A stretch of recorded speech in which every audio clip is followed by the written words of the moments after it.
Comment ça s'est passé? Tiens, avec le premier petit copain, on a tous ce souvenir de la première petite copine ou du premier petit copain. Comment toi, t'as géré ça avec ce que tu sais être aujourd'hui une dépendance affective? Bah déjà, mon premier petit copain, il habitait à Paris, moi j'habitais encore à Rennes.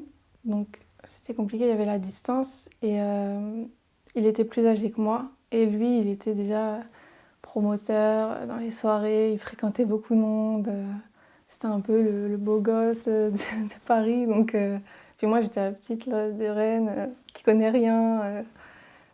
C'était compliqué. Et puis bah Enfin, je me permets, c'est ce que tu devais te dire toi. oui, Ça veut pas dire que c'était la réalité. oui, oui, oui. Mais non, c'était compliqué. Après, enfin, il faisait des trucs que j'acceptais pas, mais bon, Comme après. quoi? Bah, il faisait des soirées avec des filles, il se rapprochait, je voyais dans les stories et tout, et puis il me disait que c'était de ma faute parce que je venais pas à Paris, parce que moi, ma mère, elle voulait pas que j'aille à Paris toute seule et tout, elle a 16 ans, normal. Et lui disait que c'était de ma faute parce que j'allais jamais le voir ou quoi. Alors que lui aussi pouvait venir, mais non. Comment tu la qualifierais avec du recul, cette relation? C'était un pervers narcissique, mais j'aime pas dire ce mot parce que Pourquoi? il est trop utilisé facilement. J'aime pas en C'est fait. vrai. Tout le monde le dit comme si j'étais. Hop. C'est rentré Mais, malheureusement dans le mm, langage courant. oui, mais alors que là, c'était vraiment le cas, quoi. Qu'est-ce J'ai qui te jamais fait vraiment dire fait ça? ça.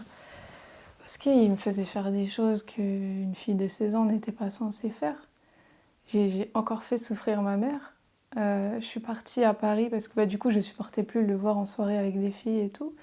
Donc je suis partie à Paris toute seule, sans l'accord de ma mère, une semaine après les attentats. Donc ça, c'était compliqué. Du 13 novembre 2015? Mm. Et bah, ma mère m'avait interdit encore plus qu'avant d'y aller. Et pourtant, je suis quand même allée. Et voilà, enfin, je sais que Comment tu t'es sorti de cette histoire? Tu le qualifies de pervers narcissique? ça a duré longtemps. Ça a duré 3 ans. Et au bout d'un moment, on s'éloignait. Enfin, enfin, il était violent sur certaines façons. Avec toi? Mm.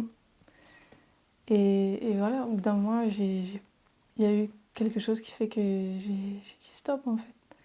Tu Mm. m'autorises à te demander qu'est-ce qui a fait que t'as dit stop? C'est compliqué. Pourquoi c'est compliqué?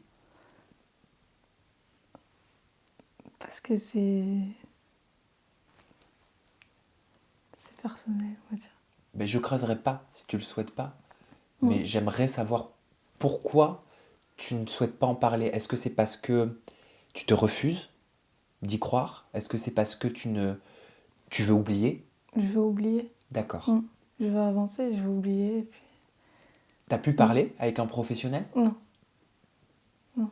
C'est important. Mm. Je me permets, hein. Oui. Mais je crois que c'est que mon avis, hein. Je crois que c'est jamais bon de vouloir enterrer une situation pas Mm. normale Mm. ou alors qu'on a très mal vécu. La solution, c'est le dialogue. Pas avec moi, pas Mm. aujourd'hui, c'est peut-être certainement pas l'endroit, mais avec quelqu'un de confiance, avec qui tu peux parler. Mm. T'en as parlé avec des proches? Oui, avec des amis, etc. Et je T'as- pense aussi que le fait, enfin cette histoire, elle remonte par rapport à ce que là j'ai vécu récemment. Mhm. Ça remonte et c'est pour ça que je pense que ça me donne encore plus de haine aujourd'hui.